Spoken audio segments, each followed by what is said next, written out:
നമസ്കാരം. മലയാളി വാർത്തയിലേക്ക് സ്വാഗതം. സെൻട്രൽ ഗാസയിലെ അൽ മുഖ്റഖ ഷൈഖ് ഇജ്ലീൽ ഭാഗങ്ങളിൽ ഇസ്രായേൽ സൈന്യവും ഹമാസും കനത്ത പോരാട്ടത്തിൽ. കഴിഞ്ഞ ദിവസം രാത്രി മുതൽ ഇസ്രായേൽ തുടർച്ചയായ ബോംബാക്രമണം നടത്തുന്നുണ്ട്. ഹമാസ് പോരാളികളുടെ ആക്രമണത്തിൽ ഇസ്രായേൽ സൈനികർക്ക് കാര്യമായ നാശനഷ്ടം ഉണ്ടായതായാണ് റിപ്പോർട്ട്.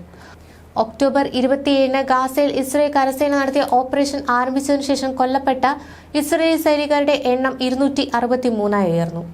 ഹമാസിന്റെ സായുധ വിഭാഗമായ അൽ ഖസം ബ്രിഗേഡ്സ് സെൻട്രൽ ഗാസ മുനമ്പിലെ അൽ മുഖ്റഖ മേഖലയിൽ നെറ്റ്സാരിം ഇടനാഴി ഏരിയയിൽ ഇസ്രായേൽ സേനയെ പതിയിരുന്ന് ആക്രമിച്ചതായി റിപ്പോർട്ടുണ്ട്. തുരങ്ക കവാടങ്ങളും മോർട്ടാർ ലോഞ്ചറുകളും തകർത്തതായി ഇസ്രായേൽ അവകാശപ്പെട്ടു. റഫേൽ ഇസ്രായേൽ നിരീക്ഷണം ഡ്രോണുകൾ പറത്തുന്ന ശബ്ദം തുടർച്ചയായി കേൾക്കുന്നുണ്ട്.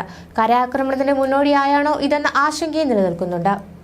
ഗാസ സിറ്റിക്ക് തെക്ക് 6.8 കിലോമീറ്റർ നീളമുള്ള റോഡിന് ചുറ്റും നിർമ്മിച്ച ഇടനാഴി വടക്കൻ ഗാസ, മധ്യ ഗാസ എന്നിവിടങ്ങളിലും IDF റെയ്ഡ് നടത്തുകയാണ്. എന്നാൽ പലായനം ചെയ്യാൻ ആഗ്രഹിക്കുന്ന പലസ്തീനികൾക്കായി വടക്കേയിലേക്കുള്ള പ്രവേശനം ഇസ്രായേൽ അനുവദിക്കുന്നുണ്ട്. അതിനിടെ രണ്ടാം ഘട്ട ചർച്ചയ്ക്ക് ഹമാസ് സംഘം ഉടൻ കെയ്റോയിലെത്തും. വെടിനിർത്തലിനുള്ള ഇസ്രായേൽ നിർദ്ദേശങ്ങൾ ഹമാസ് നേതൃത്വം പഠിച്ചു വരികയാണെന്നും വക്താവ് പറഞ്ഞു. ഖത്തർ പ്രധാനമന്ത്രി Muhammad bin Abdul Rahman Al Thani, Egypt intelligence മേധാവി അബ്ബാസ് കെമാൽ എന്നിവരുമായി ഹമാസ് മേധാവി ഇസ്മായിൽ ഹാനിയ ഫോണിൽ വിഷയം ചർച്ച ചെയ്തു. 2 ദിവസത്തിനകം ഹമാസ് സംഘം കെയ്റോ സന്ദർശിക്കുമെന്നാണ് സൂചന. എല്ലാ ബന്ദികളെയും വിട്ടയക്കുന്നതോടെ ഗാസ ആക്രമണം ഇസ്രായേൽ നടത്തുകയും സേനയെ പിൻവലിക്കുകയും ചെയ്യുമെന്ന ഉറപ്പ് ലഭിക്കാതെ കരാർ ഒപ്പിടില്ലെന്ന് ഹമാസ് ആവർത്തിച്ചു. ഈ നിലപാട് കൂടി കണക്കിലെടുത്തുകൊണ്ടുള്ള 3 ഘട്ട വെടിനിർത്തൽ നിർദ്ദേശങ്ങളാണ് ഹമാസിന് മുന്നിലുള്ളതെന്നാണ് സൂചന. അതിനിടെ ഐക്യരാഷ്ട്ര സംഘടനയിൽ സ്ഥിരാംഗത്വം നൽകണമെന്ന ഫലസ്തീന്റെ ആവശ്യത്തെ പിന്തുണയ്ക്കുമെന്ന് ഇന്ത്യ വ്യക്തമാക്കി. UN പൊതുസഭ പാസാക്കിയ സ്ഥിരാംഗത്തിനായുള്ള പ്രമേയം കഴിഞ്ഞ മാസം 15 അംഗ രക്ഷാസമിതിയിൽ 12 രാജ്യങ്ങൾ പിന്തുണച്ചെങ്കിലും US വീറ്റോ ചെയ്തിരുന്നു. US സർവകലാശാലയിൽ ഗാസ യുദ്ധവിരുദ്ധ പ്രക്ഷോഭം തുടരുന്നതിനിടെ വിദ്യാർത്ഥികൾക്കെതിരെ നടപടി ശക്തമാക്കി. ലോസ് ആഞ്ചലസ് കാലിഫോർണിയ സർവകലാശാലയിൽ ഇസ്രായേൽ അനുകൂല, പലസ്തീൻ അനുകൂല വിദ്യാർത്ഥികൾ ചേരിതിരിഞ്ഞ് ഏറ്റുമുട്ടി. വൻ സന്നാഹത്തോടെ പോലീസ് സംഘം ഇവിടെ സമരക്കാർ സ്ഥാപിച്ച ബാരിക്കേഡുകളും കുടിലുകളും പൊളിച്ചു നീക്കി.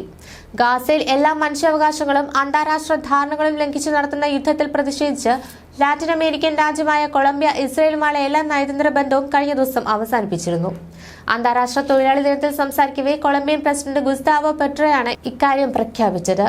ഗാസയിലെ ഇസ്രായേൽ അതിക്രമത്തിന് മുന്നിൽ ലോകരാജ്യങ്ങൾ നിഷ്ക്രിയരായി നിൽക്കരുതെന്ന് അദ്ദേഹം ആവശ്യപ്പെട്ടു. അതിനിടെ 24 മണിക്കൂറിൽ ഗാസയിൽ ഇസ്രായേൽ ആക്രമണത്തിൽ 28 പലസ്തീൻകാർ കൂടി കൊല്ലപ്പെട്ടു. ഇതുവരെ കൊല്ലപ്പെട്ടവർ 34,596 77,816 പേർക്കാണ് പരിക്കേറ്റത്. യുദ്ധം ഇപ്പോൾ അവസാനിച്ചാൽ പോലും ഗാസയിലെ തകർന്ന വീടുകളെല്ലാം പുനർനിർമ്മിക്കാൻ 15 വർഷമെങ്കിലും എടുക്കുമെന്ന് UN ഡെവലപ്മെന്റ് പ്രോഗ്രാം അറിയിച്ചു. ന്യൂസ് ഡെസ്ക്, മലയാളി വാർത്ത.